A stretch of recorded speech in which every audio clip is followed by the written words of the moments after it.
Tarteso se encuentra entre el mito y la historia. En el programa de hoy vamos a adentrarnos en el estudio de Tarteso y para ello visitaremos un fantástico santuario tartésico que ha aparecido al sur de la provincia de Badajoz.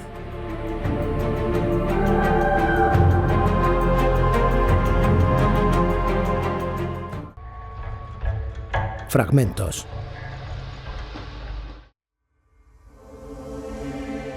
Que una exposición tenga por nombre El enigma de las ciudades perdidas de los mayas ya supone una invitación para visitarla difícil de rechazar.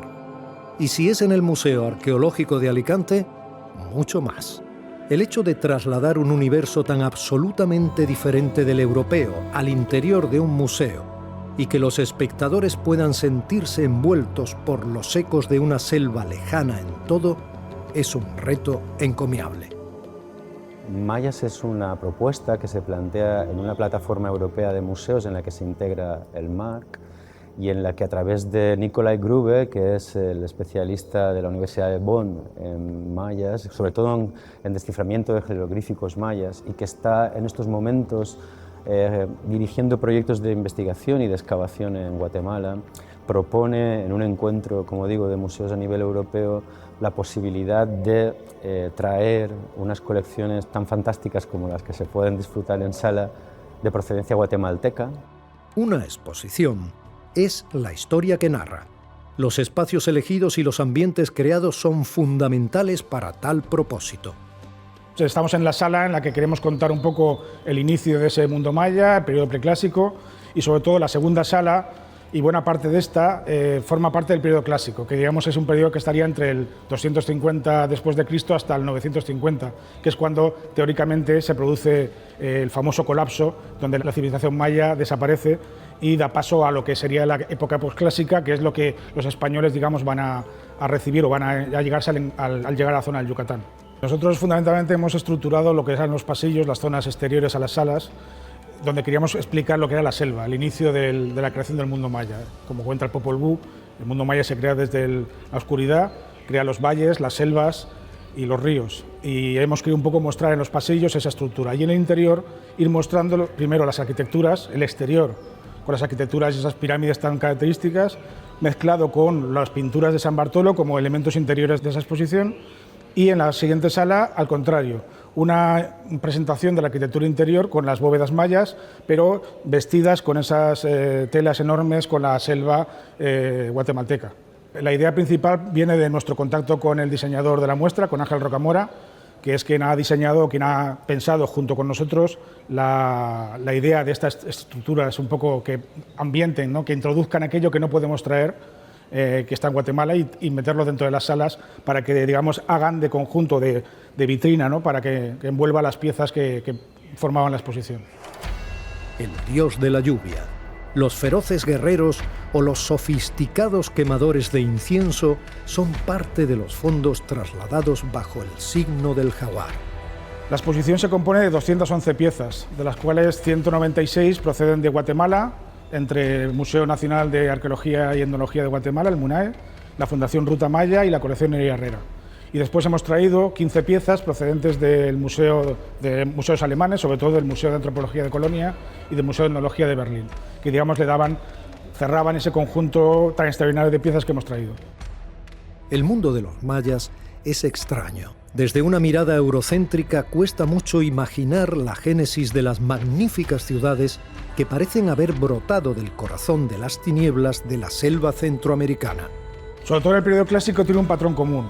Unas zonas principales, un downtown, un centro urbano donde se encuentran los elementos principales, el juego de pelota, los templos básicos, las pirámides donde están los observatorios fundamentales, los palacios donde se encuentra el rey y su corte, y después una estructura dispersa de población en casas, con las milpas al lado, los pequeños huertos al lado, que se van dispersando por todo el espacio alrededor de esta zona central, ¿no? Es una estructura muy similar. En esta sala tenemos la ciudad de Tikal en el suelo, en la moqueta, y representa ese espacio disperso con grandes núcleos centrales donde se encuentra la población. Prácticamente tanto en Tikal, Calakmul, Uxmal, las principales ciudades del mundo maya en el periodo clásico, más o menos tienen el mismo patrón. La historiografía, que incluye el fenómeno terrible del expolio del mundo maya, posee un espacio destacado en la biblioteca del museo. Un mundo de ofrendas, de sacrificios, de cenotes y animales sagrados. Un mundo en el que la muerte se asoma disfrazada de vida verde y la vida de sangre de cacao y carne de maíz. La relación entre el mundo del más allá y la cosmogonía con su vida cotidiana es total. El maíz y el dios del maíz, el que renace y vuelve a crecer y vuelve a renacer con el paso de los años, es la base de su funcionamiento. Y todo se muestra en los jeroglíficos, se muestra en las estelas, se muestra en sus decoraciones de los vasos, se muestra en la elección de los diferentes animales que conforman sus deidades, el pájaro ave, el quetzal, la tortuga, el cocodrilo, etcétera, forman parte de su cosmogonía. La cultura maya se sustenta en ciclos de muerte y renacimiento. El cosmos debe estar equilibrado.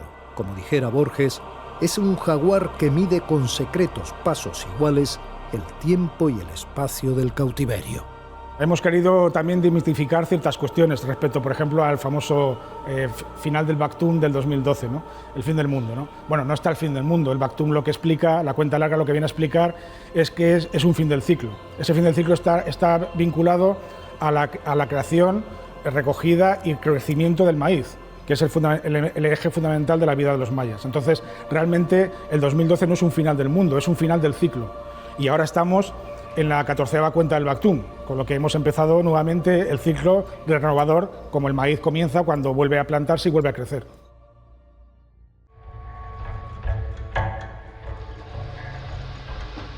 Carmen Rueda, trabajo en el Instituto Universitario de Investigación en Arqueología Ibérica y soy la directora de la excavación. Yo soy Trujillo Mederos y soy el responsable del laboratorio por el área de antropología. Soy antropólogo forense. Cuadernos de campo. En las márgenes del río Guadiana, en el término municipal de Guareña, en Badajoz, en plena zona de riego, desde siempre llamó la atención el curioso montículo que destacaba en la inmensa llanura. ¿Qué significó el río Guadiana para Tartesos? Hubo un momento en el siglo VI a.C. en el que el poblamiento tartésico del Valle del Guadalquivir colapsa y toda la población que ocupaba las actuales provincias de Sevilla, Cádiz y Huelva se trasladan al Guadiana y pueblan todo este valle medio. Dentro del estudio del territorio que hemos llevado a cabo hemos localizado 11 elevaciones tumulares similares al yacimiento del Turuñuelo, acompañadas de pequeños asentamientos tipo granja. Hoy, gracias a la excavación que codirigen Sebastián Celestino y Esther Rodríguez González, conocemos el secreto que albergó en su seno durante miles de años, una fantástica construcción tartésica que ha sorprendido a la comunidad científica por sus dimensiones, calidad y ajuares. ¿Qué es Tartesos? Pues Tartesos es una cultura que tiene 2500 años, de la que es la más antigua del extremo occidente, y eso es lo que le da la importancia, ¿no? Es la primera cultura que aparece en todo lo que es el Mediterráneo occidental. Entonces se hace siempre comparable con el mundo etrusco, con el mundo griego, pero aquí tiene un desarrollo completamente distinto, pero lo que conocemos de ella es realmente magnífico, ¿no? Sobre todo porque... ¿Y hasta dónde se extendía? ¿Cuál sería, entre comillas, la frontera de Tartesos? Bueno, el origen de Tartesos está en el Valle de Guadalquivir, fundamentalmente la desembocadura de Guadalquivir y Huelva, y luego se va extendiendo, a medida que va pasando el tiempo, su influencia va llegando hacia el Valle del Guadiana, fundamentalmente. Si llegan los fenicios, se instalan, comercian con los indígenas, y cuando llegan, pasan 2 o 3 generaciones, ya podemos hablar de Tartesos como tal, ¿no? El edificio, bueno, es una escalera de tumba casi real, ¿no? Una escalera oriental de sillares. Quiere decir, el edificio tenía 2 plantas. ¿Podéis hacer una idea de lo que sería el edificio en su conjunto? ¿Qué uso podrían tener? Solamente tenemos excavado aproximadamente el 8%, ¿no?, de toda la superficie, pero también es verdad que hemos dado, parece ser que con la zona central, con la zona más importante, ¿no? De lo que hemos excavado, desde luego, tiene una relación directa con la ritualidad, con el culto, ¿no? Aparte de esta soberbia escalera, de una estructura de muro de adobe de 7 metros de altura, por tanto algo espectacular, han aparecido bastantes piezas, ¿no?, y singulares. Lo que más nos ha llamado la atención es que aparece un conjunto que es de caldero, parrilla, asadores, un quemaperfumes, etcétera, todo relacionado con la comensalidad.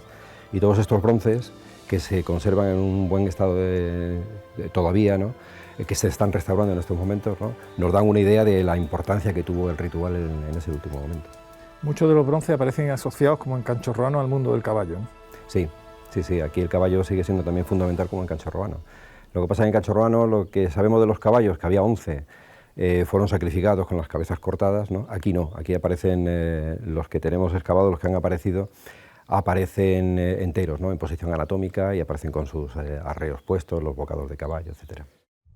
Cuando se conoce la historia de estos santuarios, impresiona por supuesto su construcción, su diseño, para qué sirvieron, uno se figura los ritos en ellos, pero lo más espectacular es su fin, el por qué los propios sacerdotes o el poder tartésico en un momento dado decide que tiene que cerrarlo, tiene que sellarlo, y de forma perfectamente planificada celebran una gran hecatombe, una gran comida, sacrifican animales y a partir de eso entierran y hacen un túmulo que tiene forma externa de un túmulo de dolmen y que ha permanecido y ha salvado perfectamente intacto el santuario durante miles de años.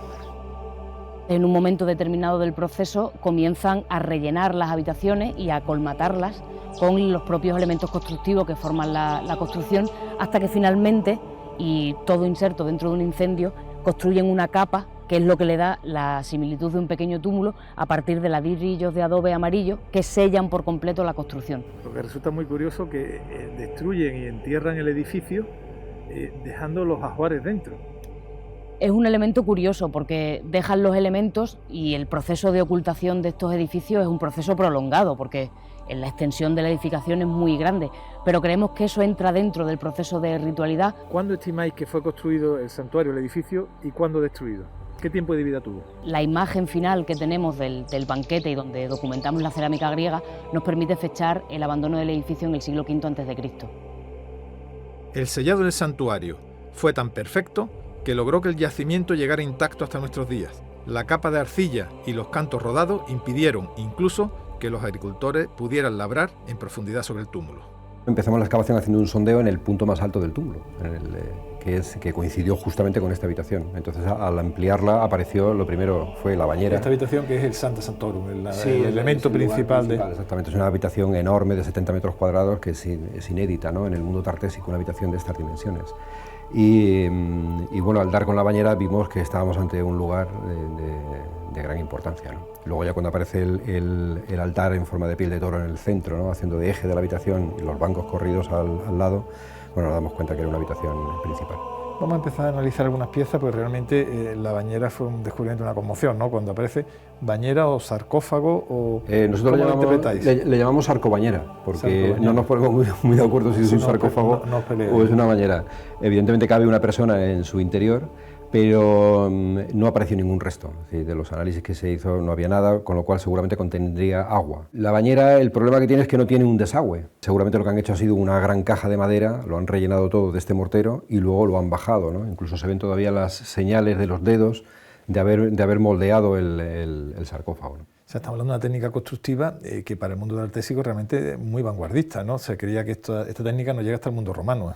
El material de esos sillares que se ven en la escalera, ¿es piedra natural o también es...? No, es igual que la bañera, tiene más composición de arena que de cal, pero es lo mismo, ¿no? Han hecho sillares de madera, lo han rellenado todo de ese mortero y cuando ha fraguado los han puesto, ¿no? En esta habitación, por ejemplo, aparecieron casi 200 platos, lo cual quiere decir que en el último momento en estos bancos corridos se sentaron una serie de gente que hizo un gran banquete, ¿no?, con platos, y además es curioso porque solamente hay platos, no hay vasos, no hay ollas, no hay ánforas, nada, ¿no?, solamente platos, mientras que en el resto de las habitaciones sí que están repartidos otro tipo de elementos más relacionados con la comida, pero aquí solamente se comieron con platos y nada más.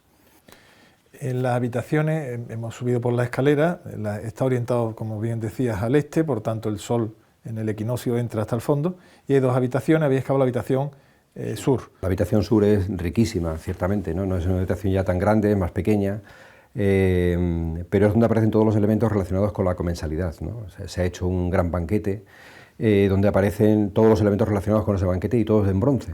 Es decir, hay un gran caldero de bronce, un caldero extraordinario, ¿no?, de casi 1 metro de diámetro, una parrilla donde se asarían los elementos que se van a consumir, los asadores que se utilizan para pinchar la carne y luego comerla, y luego una enorme cantidad de platos, de copas griegas, todos los elementos relacionados con esa comensalidad. También llama la atención, ¿no?, la abundancia de vasos griegos, que conlleva pues, que Tartessos tuvo mucha relación con el Mediterráneo oriental, ¿no? Sí, bueno, el vaso griego a partir del siglo VI y sobre todo en el siglo V inunda prácticamente todo el comercio tartésico, ¿no? Hay un foco fundamental que es Cástulo, en Jaén, que desde ahí parece que se distribuyen todo este tipo de copas que llegarían seguramente por vía de Ampurias, ¿no?, hacia el interior. Nos encontramos en la habitación sur, de la que nos habló antes pues Sebastián Celestino. La verdad que emociona, ¿no? Ver en el suelo perfectamente recortado el típico altar de piel de toro tan característico del mundo tartésico. Nos habló también el codirector de la excavación del banco lateral, donde se sentarían para la ceremonia y la comida final, donde aparecen pues vasos, copas y sobre el suelo pues los distintos elementos de bronce, asadores, parrillas, con el cual pues se comía, ¿no? Pero resulta, y nos comentaba, y es verdad que impresiona ver esta puerta que se abre entre estos dos muros, que dará a otras dependencias, y a mí me llama la atención esos cantos rodados, ese nivel de canto rodado, que es el sistema de sellado que los propios moradores de la edificación, cuando decidieron cerrarlo, utilizaron. Fue un sellado perfecto, lo rellenaron de tierra, esa capa de canto rodado y después arcilla. Queda mucho por excavar en este sorprendente yacimiento, en el que aún nos aguardan importantes descubrimientos. Nos encontramos en las puertas de la habitación norte, que es simétrica a la habitación sur que hemos visto, ¿no? ¿Sabes? Una cosa a mí me impresiona mucho de la tarea del arqueólogo y que creo que debe ser difícil, ¿no? Aquí sabemos, está sin excavar la habitación, sabemos que va a haber muchos elementos, tan ricos como la otra, y tienes que contenerte, ¿no? Pues dirigir una excavación supone pues ordenarte y no contener esa gana irrefrenable de saber que hay aquí, que seguro que hay cosas. ¿Cómo lo consigues? ¿Cómo lo haces? Bueno, pues efectivamente, en esta habitación sabemos que ya tenemos el muro de los 2 metros de anchura que tienen casi todos los muros de aquí. Ya tenemos el umbral de entrada a la habitación, pero todavía no hemos asimilado lo que ha salido en el resto de habitaciones, ¿no? Tenemos que pensarlo, tenemos que dibujarlo, tenemos que estudiarlo, y es preferible esperar, enfriar y con mucha paciencia luego volver a excavar. Esto nos va a permitir además que cuando se excave y aparezcan todos esos elementos los tengamos ya mejor estudiados y ya sepamos andar un poco más sólido, ¿no? sobre la cuestión. Hay que esperar. El yacimiento tartésico de Turuñuelo de Guareña sorprende por sus dimensiones, por sus vanguardistas técnicas de construcción, con hormigón de cal, moldes y bóvedas, por su excelente estado de conservación, por su ambición monumental, que se demuestra en sus puertas y escaleras, y sobre todo por la riqueza de sus ajuares, voluntariamente sellados por sus moradores. Gracias a este yacimiento conocemos un poco mejor la fantástica cultura de Tartesos, tantas veces difusa bajo el manto del mito acrisolado. A veces lo real supera al mito. Tartesos existió y su riqueza, a tenor de lo descubierto, tuvo que ser sencillamente proverbial. Paisajes arqueológicos.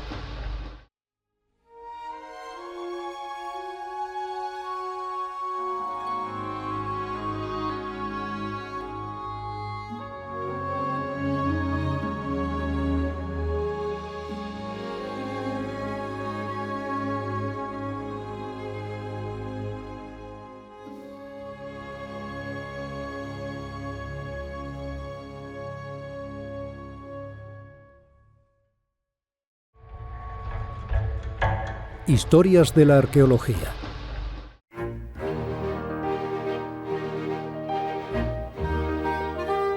Aunque parezca extraño, hablar de 150 años de arqueología en España no es hablar de toda la arqueología en España.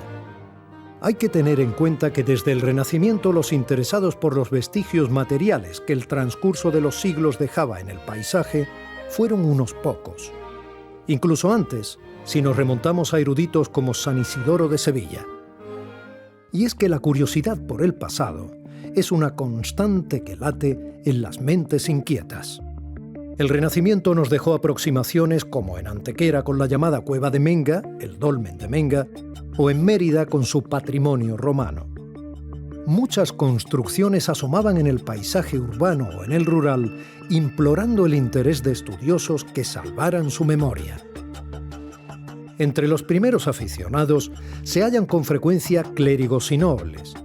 Desde luego, el gran impulsor de la arqueología española fue el rey Carlos III. Sus trabajos en Pompeya y su afán por obtener colecciones cerámicas constituyeron una poderosa energía para el lanzamiento de los estudios arqueológicos. La arqueología era al principio un trasunto de la historia del arte y de las antigüedades. Al principio, el método científico le era ajeno. Un arqueólogo de hace 150 años Era un aficionado, evidentemente no había arqueología profesional para nada, era un aficionado al pasado, que tenía sobre todo digamos que un gusto artístico, ¿no? Le interesaba el pasado, excavaba para recuperar objetos, pero efectivamente para recuperar objetos, ¿no?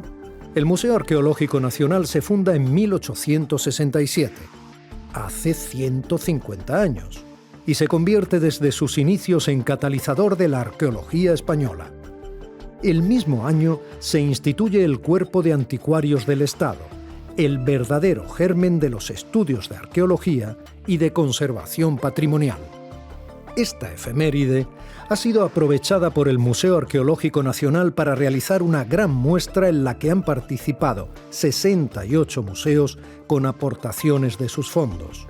150 piezas para celebrar y reflexionar 150 años de arqueología en España.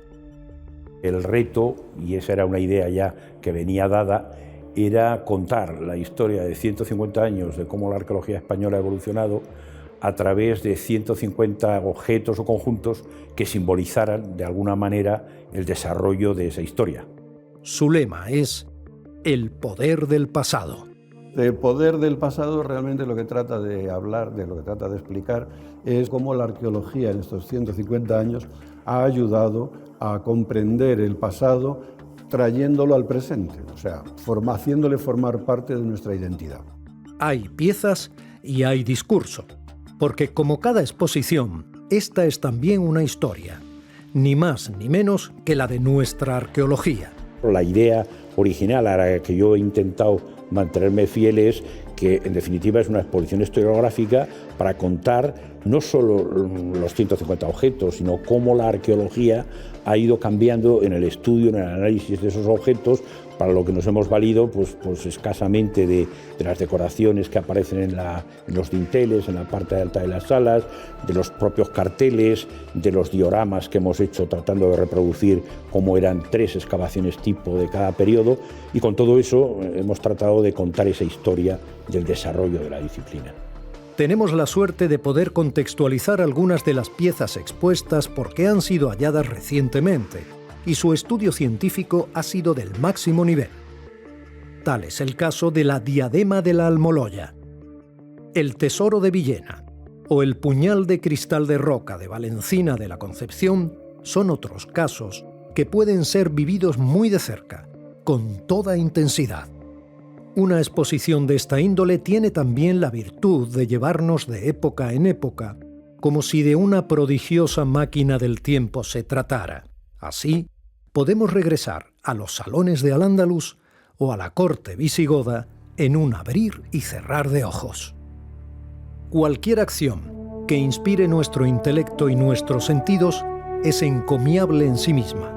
Esta exposición lo es también. Mortimer Wheeler decía que excavar es siempre destruir, y eso es un axioma absolutamente cierto. La excavación arqueológica destruye el registro arqueológico existente.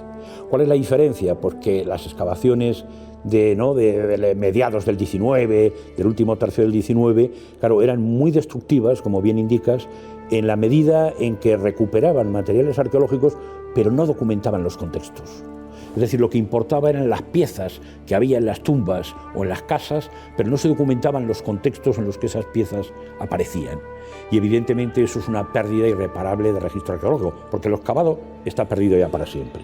En la segunda etapa, a partir sobre todo de la década de los años 1920, 1930, 40, eso fue corrigiéndose y la importancia de los contextos fue cada vez mayor, de manera que las excavaciones, por un lado, efectivamente destruyen el registro, pero también hay que decir que en la medida en que luego publicamos los resultados detalladamente, la publicación lo que hace es restituir de alguna manera el registro que hemos destruido.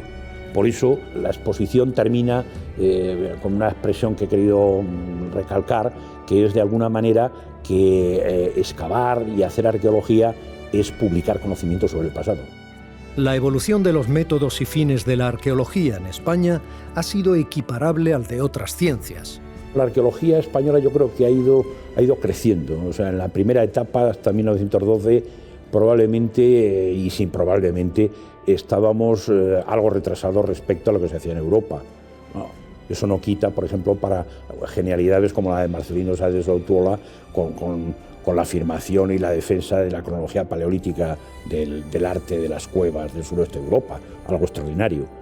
En la segunda etapa, entre 1912 y 1960, yo creo que ahí se empezaron a echar las bases que nos iban acercando a lo que se hacía en Europa. En las últimas generaciones hemos conseguido formar un sólido cuerpo de arqueólogos. Los arqueólogos españoles hoy son respetados a nivel mundial. De hecho, se llama a muchos arqueólogos españoles para trabajos internacionales o para dar clase en universidades. En el año pasado y estamos haciendo un ciclo de conferencias que se llama Arqueólogos Españoles en el Exterior. Bien, el año pasado hicimos 26 conferencias de 26 proyectos. Este año estamos haciendo 27 conferencias y otros tantos proyectos. Una selección implica un hecho afirmativo, pero también uno negativo, un rechazo, por tanto. ¿Cómo se eligieron estas piezas? La primera fase ya dura era la de seleccionar esas 150 piezas simbólicas, podrían haber sido muchas más, pero dijimos 150 años, pues 150 objetos o conjuntos, ¿no? Tratados, digamos, como si fueran un solo objeto. Entonces ya eso fue una tarea ardua. Yo me guié un poco intuitivamente por algo que ha recogido algunos de los libros de historia recientes.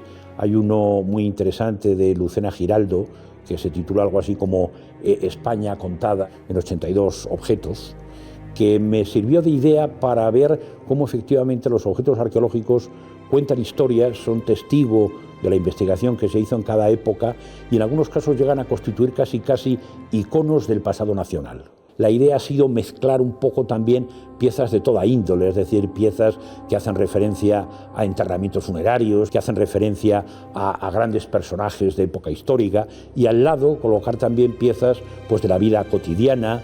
He intentado que fuera un poco una especie de mezcla de lo extraordinario y de lo cotidiano en piezas a veces muy conocidas y con otras no tan conocidas. Detrás de cada vitrina, de cada fíbula, moneda o arqueta, detrás de las pesadas esculturas que pasaron siglos bajo tierra, hay una confluencia de historias. Y esa confluencia y muchas más son lo que somos, constituyen nuestra experiencia común a través del tiempo, nuestra historia.